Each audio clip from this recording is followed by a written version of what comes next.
All right, what's going on, millionaires? You're listening to the Million Dollar Mind Podcast, episode 180 on 7 laws of becoming a bad mama jamma. You know what I mean by that. But let's get into today's content, right?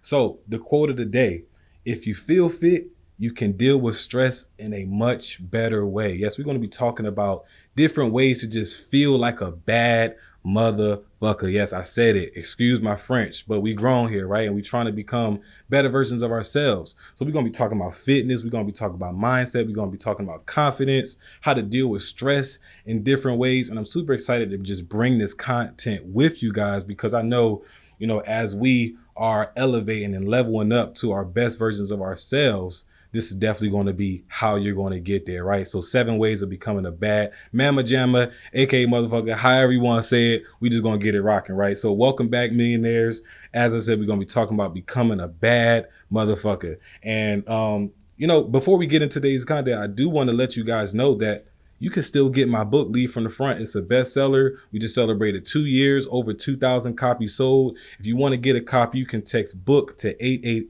888-292-1501. And while we talking about today's content, I got to let you know that first chapter is special for you because it's just a simple reminder and refresher about what we're going to be talking about today.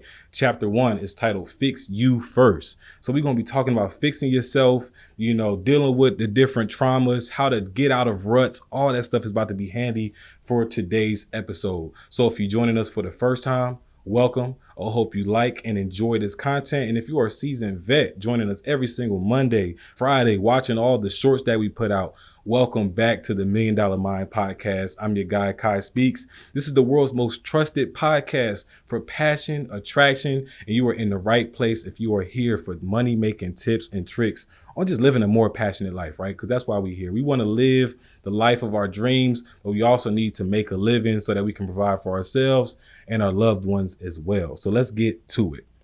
So I used to think, right, as many people can probably attest to this, that you had to wait for your mind to be in the right space in order for you to act.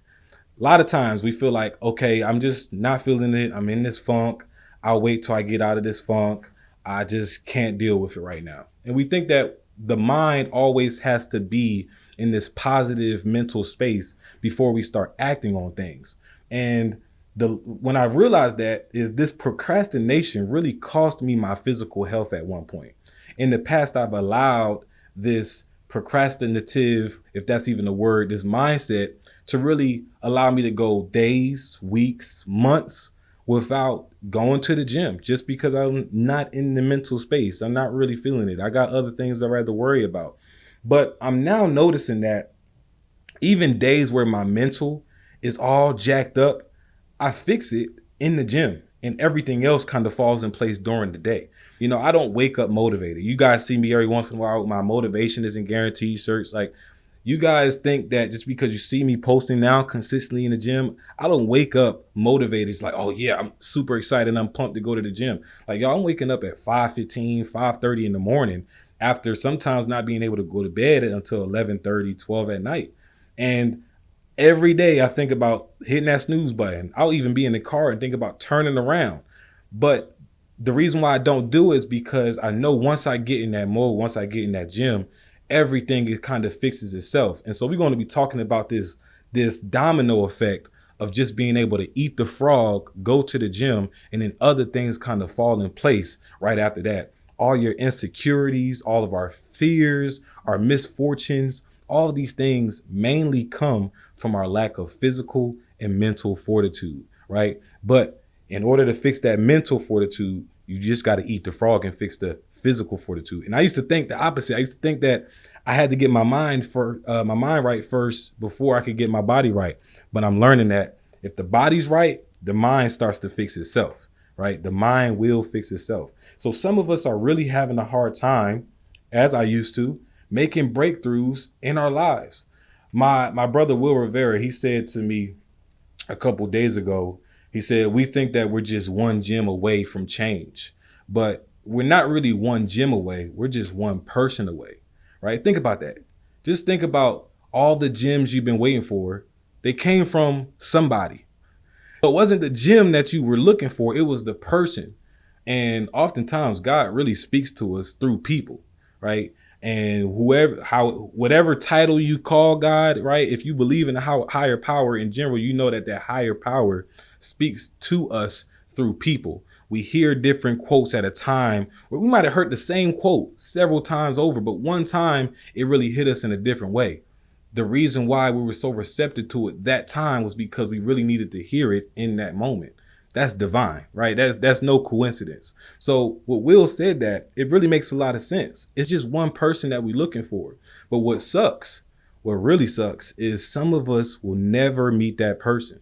Some of us will never meet that person because they're in places that we're too afraid to go, right? These people are hiding in these nooks and these crannies that we'll look at and we'll say, I don't belong there. We'll look at it and be like, I don't think that this is the right time for me to be in that space. Well, you just missed out an opportunity to meet that person that was going to give you that change you needed to kickstart and jumpstart your life, right? So until now, because we're about to talk about how you can become that bad motherfucker that you need to be to meet this person and to brush shoulders with this person, right? You don't have to worry about that fear anymore. So here are these 7 ways that you can become this bad person that I'm talking about. Because you got to be bad. You gotta really have your mind right. You got to have your body right. You got to have your confidence and those insecurities tucked to survive and to be able to climb higher and higher, because the higher you go, the lonelier it gets, right? If you go into the penthouse, you notice when you get on that elevator at the ground level, it's crowded. It's crowded. But as you go higher, people are getting off at different floors until you get to that penthouse. And it's just you and a couple other people, sometimes just you alone. But to get there, you gotta be in the right space, both mentally, physically, spiritually. And we about to talk about how you can get there. So number 1, as you probably guessed, is work out, right? A fit body leads a fit mind. I used to think this all the time, that a fit mind led a fit body, but my body, the stronger my body got, the more I wanted to challenge myself in other ways. And this domino effect even played a huge part in just the working out piece, right? Because I started off small. I started out just doing 10 push-ups every hour. Eventually, my body is like, yo, Q, this is not enough. You need to challenge yourself some more. We started adding other things into the workout regimen. Then we started getting a gym membership. Then we got a trainer. And from there, you start challenging yourself in other ways. You start reading books, right? You start doing all these different things, meeting all these different people. So a fit body leads a fit mind. Number 2, do what you say, right? Your word is your bond. And you gain respect more when people know when you say something, you mean it. But if you're the person who says something and oftentimes once you say it and people check you on it, you all of a sudden got some reason why you don't have to hold yourself accountable to it anymore. People make mental, they might not say nothing, but they're going to be like thinking like, well, you said you was going to do this. Now I know if you say you can help me out with XYZ, I can't trust you. You're not reliable. So your word is your bond. So do what you say. Now, even though you shouldn't really worry about what people think, because that's number 3, stop caring what people think. You got to have that care for what you say and say, I can't let myself down, right? But number 3, back to the point, stop caring what people think. It is your life. People don't live your life. People don't have your eyes. They don't have your emotions, your personality. So they're not entitled to judge you.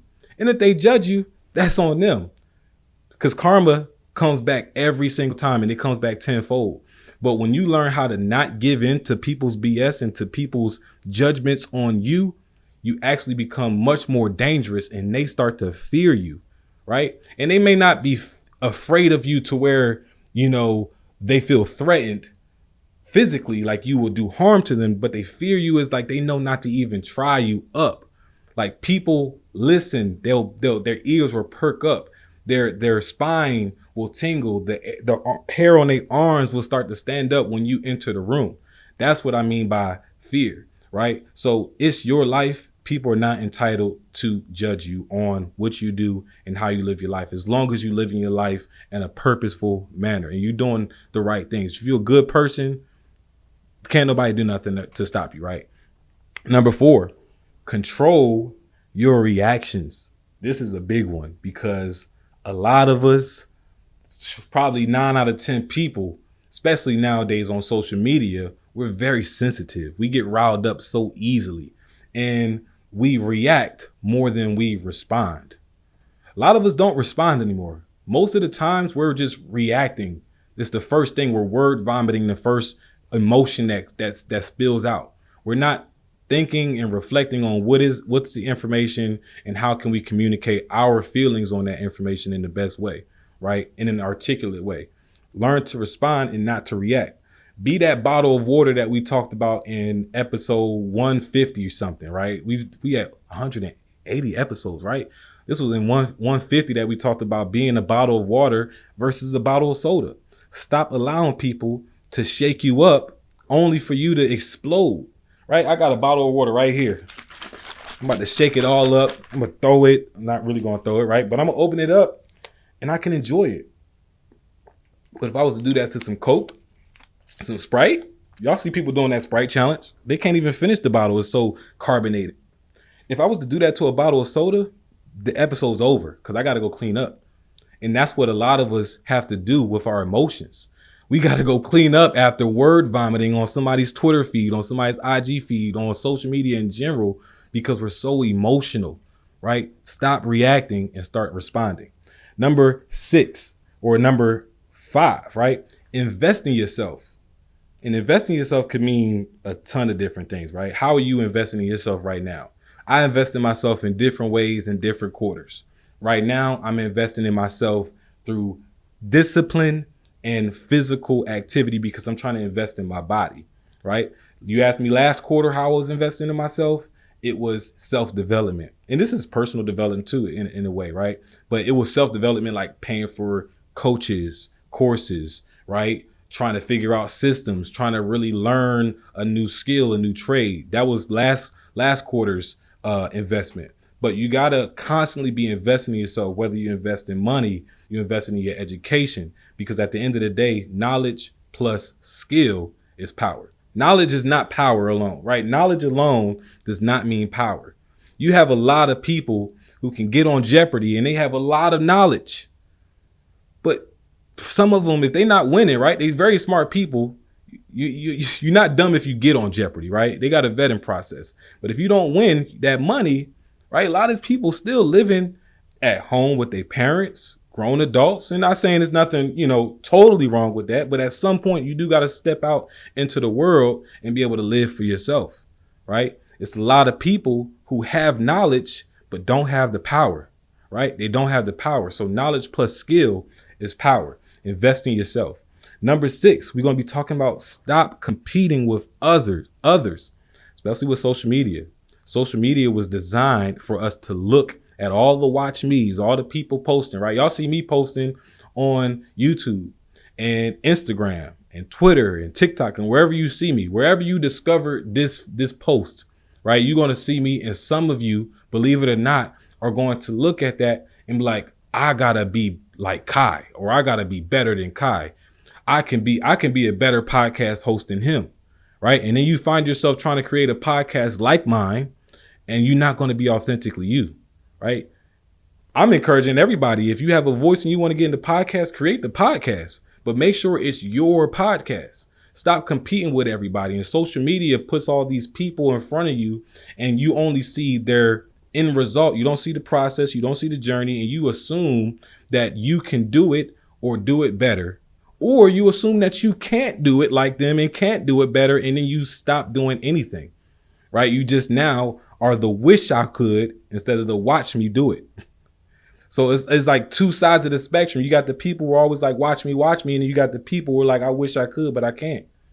But you got to be right in the middle. Is like, I got my blinders on and I'm only competing with myself. And what I mean by only compete with myself, I mean, the person I am today is not going to be the same person tomorrow, right? I'm going to have learned something different. I'm going to have done something new tomorrow. And yesterday is going to be a day in the past. It's going to be yesterday. But every single day, you got to be striving to be a better version of yourself. But you can only do that when you start worrying about you instead of them. When you worry about them, you start to miss the things that you were doing right, the things you were doing wrong, but you're only seeing what they doing and what you didn't accomplish yet. So stop competing with others. And then lastly, the last tip that you can become a bad motherfucker is always, always, always. This is ABCs right here. Always be creating. You got to always create. And creating could be in different forms. We can be creating ideas. We can be creating relationships. We can be creating content. We can be creating anything. We were created by a creator to create. That's why we have free will, right? Because at the end of the day, we're animals, just like tigers, lions, bears. I know I said they're in reverse, right? We're animals just like those animals. What makes us different is we have free will and a different type of intelligence, the intelligence to create, right? They don't have the intelligence to create, to see a problem, to see that something's not working, and to fix that problem through a different type of solution. They don't have that ability. We were given that ability because we were created to create. So always be creating, always be building, especially building a legacy. And so when we talk about legacy, right, life, I'm about to give y'all the 3 L's because this is the 3 L's of life. Life is all about learning and leveling up to build a legacy. What is your legacy going to look like? And what is a legacy, right? It's whatever you leave behind after you pass this realm, this physical realm, right? Because your name, your impact, that lives on, right? This body that's made of dirt, that eventually expires. But when it expires, what are people going to say about you when you no longer are walking amongst them, right? What are you going to leave behind? So those are the 3 L's: is learning, leveling up, and leaving and building a legacy. But in order to build a legacy, you have to develop a focus on what truly matters. And that is you, not anybody else. We got to get a little bit selfish. And in all actuality, you're being selfish to be selfless, because building a legacy is about what you can do for others, how you can impact others. But you can't impact others if you are living someone else's life, because you're living a lie, right? You can't truly impact others if you're not genuinely being yourself and walking in your purpose, right? That is the only way to build a legacy. And now we're about to get into some real game before we wrap it up, because we're getting ready to wrap things up. I just want this to be a brief, impactful episode for you guys, and I hope you got a lot of game from it, right? But ask yourself this question and really, really, really, really think about this. Who has ever been successful doing anything that everyone else wanted them to do? Think about that right now. Even put yourself in that person's shoe. If you can't imagine anybody who is successful doing everything that anybody else want them to do, think about yourself. Are you really successful if you're doing everything that everyone else wants you to do and nothing you want to do, right? I wouldn't say that I would be successful if I ended up going through with becoming an accountant because I was good at math and my parents said, oh, you're good at math, you should look into finance and being an accountant. I would not be successful if that's what I was doing right now, because I wouldn't be here creating this podcast. This is where I found my calling and my purpose, right? I enjoy talking and making this content, right? So separate money from the success. And once you do that, you'll understand that money has nothing to do with success. Now, if you have money, it certainly expedites the process and increases your reach and helps you build that legacy faster. But if I gave you $1 million, and if I gave you $1 million tomorrow and you don't become that millionaire, you damn sure going to lose that money because you didn't become a millionaire. And when I mean become, I mean mentally, right? You didn't become the person to be able to keep. When they say God gives the greatest battles to his strongest soldiers, it's equally true for opportunity and blessings. You are only given the opportunities and blessings that you are ready to receive. So if you don't become the person that you want to be, right? If you want to be this successful mogul, if you don't become that person mentally first, then you will never have or reach that potential. But you have to first unlock the potential mentally. So if you want to keep that money, I advise you to become the millionaire before actually getting the money. That's why so many people who win the lottery, they end up spending on stupid stuff. And I mean, I don't know too many people who won. I don't know anybody who won the lottery. So I can't sit here and say that everybody who wins the lottery goes broke. I can't say that. But I doubt that they made very smart investments when they first got that money. Right. So the pro tip of the day is just become a bad motherfucker, because we talking about it, but you have to really become it in order to do it. Right. So take those 7 tips, really internalize them, and become that bad motherfucker. So as always, I'm super thankful to have you all part of the show week in, week out. I just gave y'all some gas. So now the question is, where are you going to go with a full tank? We know gas is expensive, right? People paying $4, $5, $10 a gallon in certain places. I gave y'all this gas for free, right? All you had to do was invest some time with me. But now that you are at that full tank, where are you going to go? And if you're going to the top, I'll see you there, right? So before I let y'all go, I do have to put in another shameless plug, because we're halfway through the year, which means we're reanalyzing, we're resetting some goals, we're thinking things differently, trying to double down, trying to make sure we hit those next quarter goals. Either way, as we prepare our business for growth and success, you have to now focus on leadership and your abilities to lead and influence others, to start to do some of the grunt work so you can focus on innovation and creation, right? That said, I got to encourage you all to get my book, Lead from the Front. As I said, we celebrating our 2-year anniversary last month.